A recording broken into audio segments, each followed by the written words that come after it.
Today would have been John F. Kennedy's 90th birthday. His assassination in Dallas in 1963 is seared into our national consciousness, and despite the passing of time, conspiracy theories continue to swirl about his murder. Journalist David Talbot writes about Bobby Kennedy's suspicions of a plot behind his brother's murder and his own quest for the truth in a new book called Brothers, The Hidden Mystery of the Kennedy Years. And Vincent Bugliosi uses his prosecutor's eye to debunk every conspiracy theory connected to the assassination in a book that's been 20 years in the making called The Assassination of John F. Kennedy. Actually, it's called Reclaiming History, The Assassination of John F. Kennedy. Let me start with David Talbot. Do you believe that Lee Harvey Oswald shot John F. Kennedy? You know, Chris, my book is not a conspiracy book. What I wanted to look into is what Bobby Kennedy, the Attorney General of the United States, and his brother's devoted protector, what Bobby Kennedy was saying and doing to solve this crime. And he started to, that very afternoon, look into various angles into the crime. And I believe what he was looking at from that day on was at the CIA Mafia secret war on Castro as the source of this plot. Did he believe that that was the case? I believe he did, and he was looking into it till the day he died.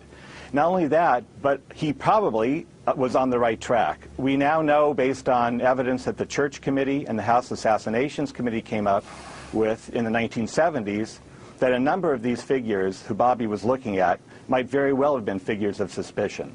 So you believe what? Based upon all your time on that, what do you believe? I believe that Bobby Kennedy and much of the Washington political elite, Lyndon Johnson, even members of the Warren Commission themselves, like Richard Russell, the senator from Georgia, Richard Nixon, a number of high-level officials, including Bobby Kennedy, believed that Lee Harvey Oswald was not the complete story. And Bobby Kennedy was determined, once he got back to the White House, if he had won in 1968, he was determined to reopen the case. And what happened to Bobby? We know what happened to Bobby. Bobby well, he was didn't killed make by Sirhan. Sirhan, do you believe there's Bobby, something more to that? I don't go into that in the book, although Vincent Bugliosi, I know himself, was among those back in the 1970s, if I recall, and Vince, correct me if I'm wrong, who did have his suspicions about Bobby Kennedy's assassination. I think there's a number of unanswered questions about Bobby's death as well. Okay, let me go to Vincent Bugliosi. You've got a huge book here, sir, and I wanted to ask you, I am one of those who believes that Lee Harvey Oswald shot Kennedy. I believe the best argument against all the conspiracy theories, which debunks all of them, I believe, is that Lee Harvey Oswald had a job at the Texas Book Depository long before there was a motorcade route that day. It was a crime of opportunity. It wasn't a conspiracy. What's your view, sir? Well, I believe that Oswald acted alone, and that I present 53 separate pieces of evidence showing that Oswald killed Kennedy, and under those circumstances it would be humanly impossible, Chris, for him to be innocent. At least in the world in which we live. I'm talking to you, you can hear me, there will be a dawn tomorrow. Only in a fantasy world can you have 53 pieces of evidence pointing towards your guilt and still be innocent. With respect to conspiracy, Mr. Talbot suspects the CIA, mob, etc. Let me just make this observation. First place, there's no credible evidence that the CIA or mob or any other group was involved in the assassination. I told the jury in London when I prosecuted Oswald, Jerry Spence defended him, I said 3 people can keep a secret, but only if 2 are dead. And after close to 44 years, not one credible word, not one syllable has leaked out. Number 2, there's no evidence that Oswald had any association or connection with any of these groups. The FBI conducted 25,000 interviews, found nothing. Taking one more step, if you give me the time, actually 2 more steps. Assuming for the sake of argument that one of these groups wanted to kill President Kennedy, Oswald would have been one of the last people on the face of this earth whom they would have gone to. Why? Well, number 1, he wasn't an expert shot. He was a good shot, not an expert shot. $12 mail order rifle, notoriously unreliable, extremely unstable. Here's a guy that defected to the Soviet Union pre-Gorbachev. I mean, even today, who in the heck defects to the Soviet Union? Yeah. He gets over there, well, let me finish, he gets over there, wants to become a Soviet citizen, he's turned down. What does he do? He slashes his wrist, tries to commit suicide, just the type of person that the CIA or mob would want to rely on to commit the biggest murder in American history. Final thought. Assuming that the CIA or mob or whatever group there was wanted to kill Kennedy, and for whatever crazy, bizarre reason they said, we want to use Oswald. Let's see if where that takes us makes any sense. Once Oswald shot at Kennedy and left the book depository building, one of two things would have happened. Let me tell you the least likely thing first. The least likely thing is that there would have been a car waiting for him to help him escape down to Mexico or wherever. Certainly the conspirators would not want, would not want their hitman to be interrogated by the authorities. But that's the least likely scenario. Let me tell you, Chris, and you're a bright guy, let me tell you the most likely thing by far that would have happened. If the CIA or mob or any of these other groups were involved, once Oswald left the book depository building, there would have been a car waiting for him, driving him to his death. You know that would have happened. Instead, Oswald is out on the street with $13 in his pocket, trying to flag down buses and cabs. Welcome back to Hardball. We're continuing to talk about the Kennedy assassination with David Talbot, author of the book Brothers, The Hidden History of the Kennedy Years, and Vincent Bugliosi. His book is called Reclaiming History, The Assassination of John F. Kennedy. Let me go right now to David. You wanted to respond to what we just heard from Vincent. Yeah.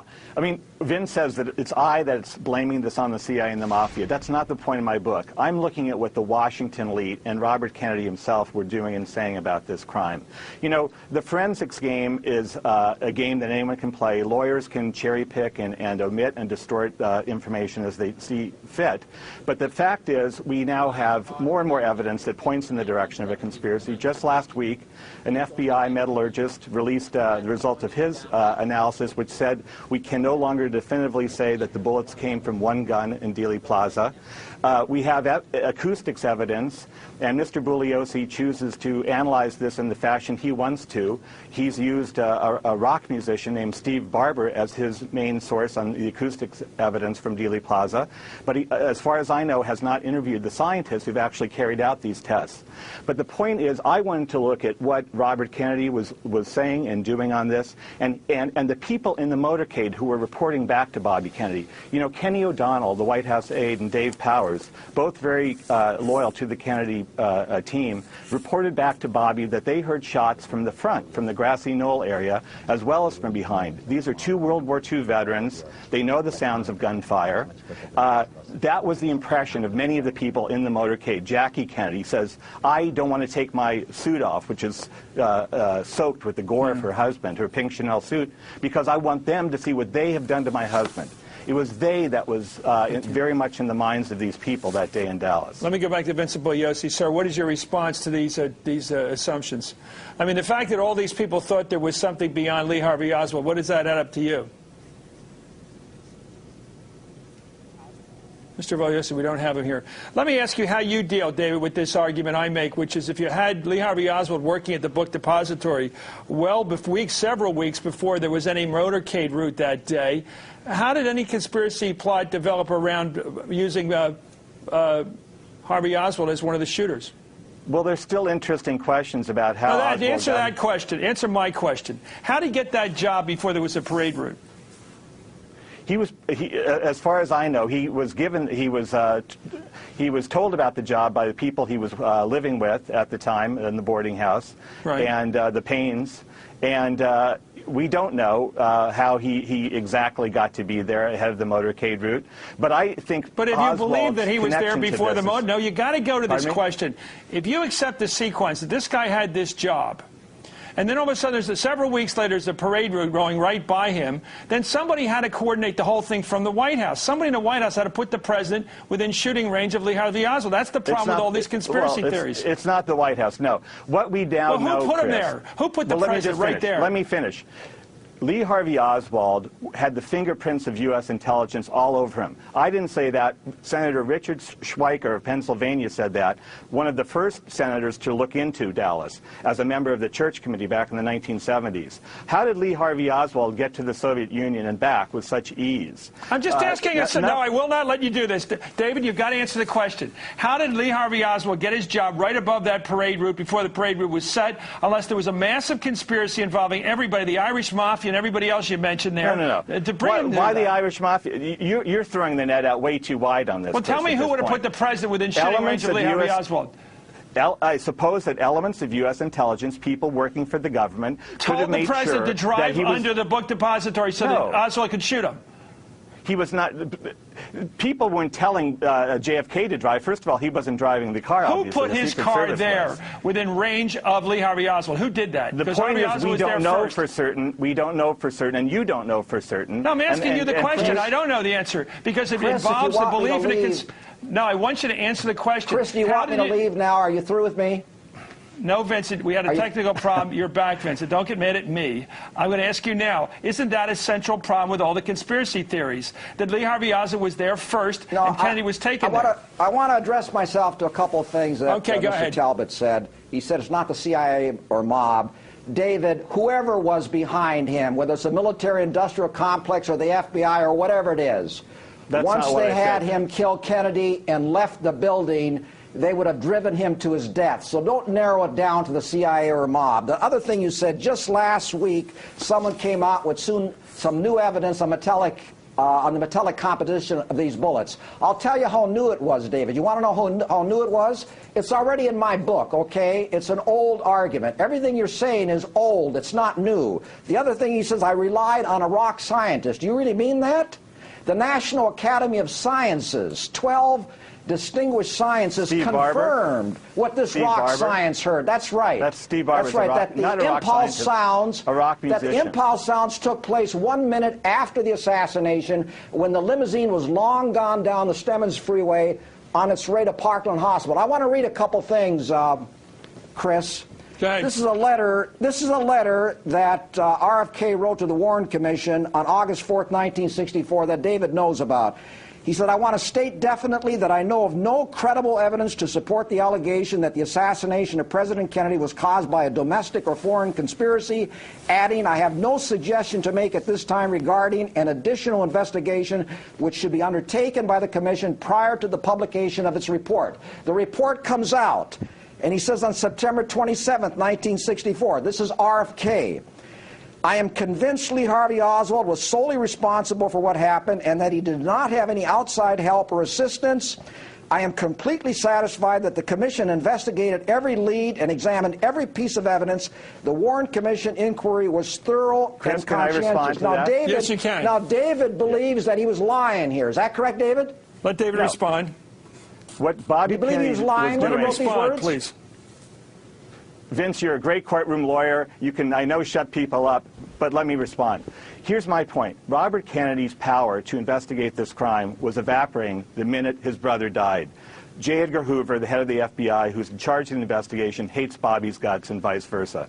The new president, Lyndon Johnson, also has a poisonous relationship with Bobby.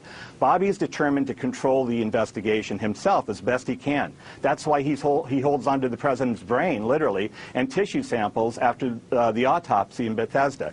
He wants as much evidence as he can to control the investigation when he gets back to the White House. He has to, in the meantime, say things publicly about the Warren Commission. But privately, and you know this, Vince, if you read Arthur Schlesinger's biography or Evan Thomas's biography of Bobby Kennedy, those are the two standard biographies, and certainly you read those. There's a division on that point. Can I finish? Both of them say that Bobby Kennedy felt it was a public relations exercise. The Warren report was a public relations exercise. That's what he was telling the people closest to him.